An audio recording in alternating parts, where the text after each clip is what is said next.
Everyone, I've been promising you some tutorial videos for quite a while now, and I had said that the first ones would be about inking because I think I have some knowledge to impart about inking, and because I haven't really seen a lot of videos about it. So that's what we're going to be discussing today. So inking is not merely outlining a picture, you're adding depth and polish to a pencil drawing. If you're frustrated with the way your inks look, or if you find the act of inking to be tedious, I'm hoping I can help you out. For a long time now, I've really enjoyed inking. It's probably my favorite part of the drawing process. It's very relaxing and meditative. So in these videos, I'm going to do my best to impart some of that joy to you. And in this first video, I am going to be talking about some of the tools that you can use to ink a picture and some situations in which you might use said tools. So right here we have got disposable drafting pens. And we've got a steel nib. This requires a holder, so when you buy them, they come just this metal part separately, and then you put it in the holder, which you buy separately. And brushes and brush pens. I've got a brush pen right here. Yeah, so this is a Pentel pocket brush. I'll talk about that a little bit more later. So you can use one or all three together. I like to use a combination of brushes and disposable fine liner pens. And I used to use nibs, but decided after a while that I wasn't really fond of the way that they dug into the paper. And they're even harder to keep clean than brushes. So, for the purposes of these videos, I'll mostly be focusing on the use of brushes, brush pens, and fine liner pens. So, drafting pens come in disposable or refillable varieties. Like brushes and nibs, refillable pens must be cleaned meticulously, which is why I choose to stick to these disposable ones. And they also come in a variety of sizes. The smallest usually being this one, 0.05 or 0.1 millimeters. And these ones are my favorites.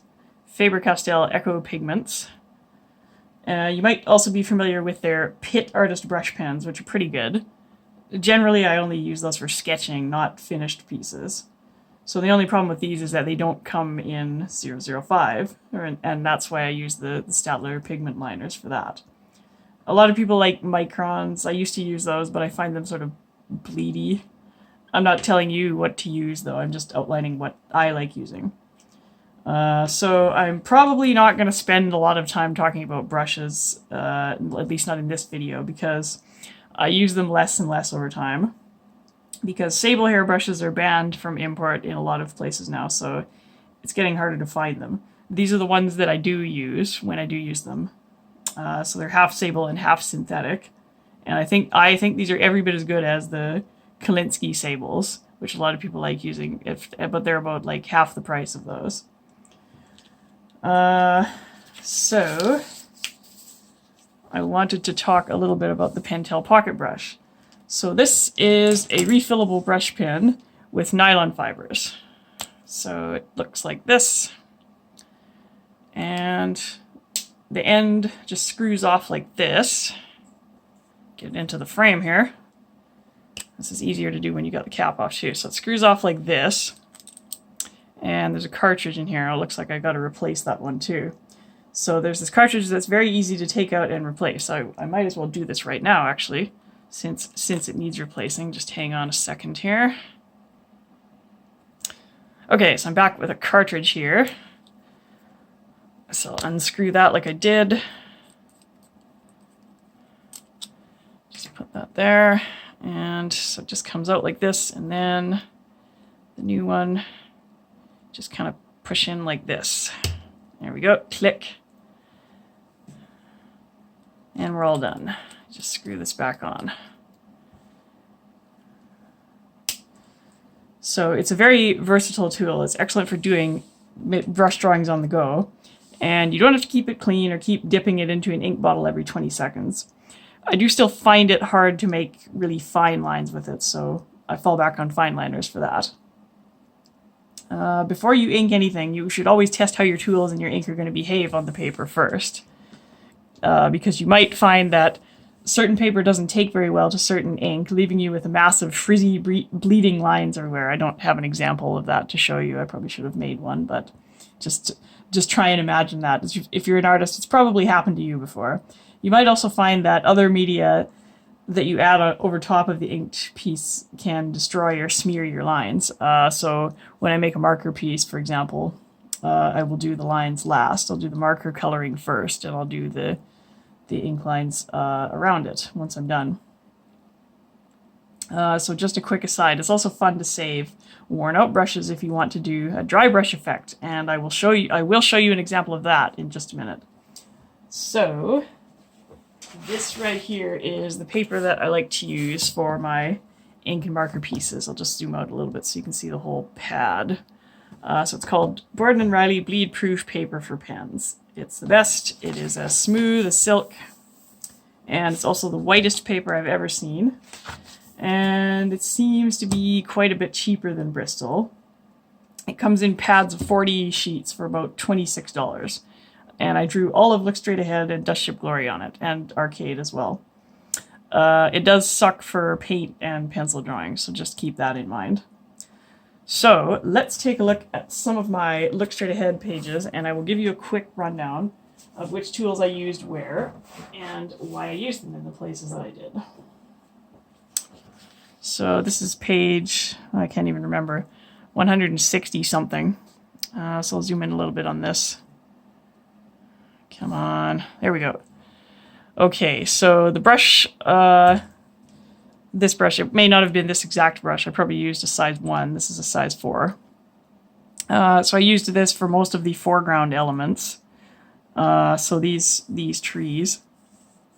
And I see I used it on the cars as well. Parts of the cars. The less straight lines. So yeah, the brush generally makes bigger lines, so use it for things that you want to stand out. So these trees are in the foreground, so I've used a thicker line because they're in the far foreground and I want them to kind of stand out. So then I would have used this Echo Pigment fine liner for a lot of the background elements, like this fence here. And these windows. I may have used the Statler for those. Yeah. And then the other character drawings and such like that, I would have used the brush for these as well. And the shading on this character. Yeah, so sometimes I will use, I don't think I did on this page, but sometimes I will use a fine liner to ink a character's face. It's more difficult to ink a character's face with a brush, and you don't ever really want to change their expression, so which can happen. Again, if you're an artist, you're familiar with what happens when you try to ink certain things. So here's another page, and this one has some dry brushing effects on it in this panel here. So I took a worn out brush and kind of yeah, so when you dry brush, you have less ink on the brush, so that it's sort of I don't know. it's dry, and the lines, yeah, like you can tell that this has less ink on it, and it's almost kind of shaded. I'm not trying to name drop here, but Rebecca Dart is an artist that does really, really cool stuff with dry brushing and actually like shades with and everything. And like, you know, I wish I could draw even 1/4 as well as her. So yeah, it's not exactly what I've done here, but yeah, it's fun if you want to do like some sort of a more like frenetic effect, I guess. And you just you want it to feel a little bit more intense. Yeah. So, yeah, again, I guess I could show you another panel on this page. So here I would have used the fine liner for these hatching here. You can use a brush for stuff like that. I have. Like, I mean, you can pretty much make any of these lines with a brush. They will look different. And I always, like, I try to use a brush wherever I can because I do think it looks better. Yeah. So that is all I have to say about inking tools.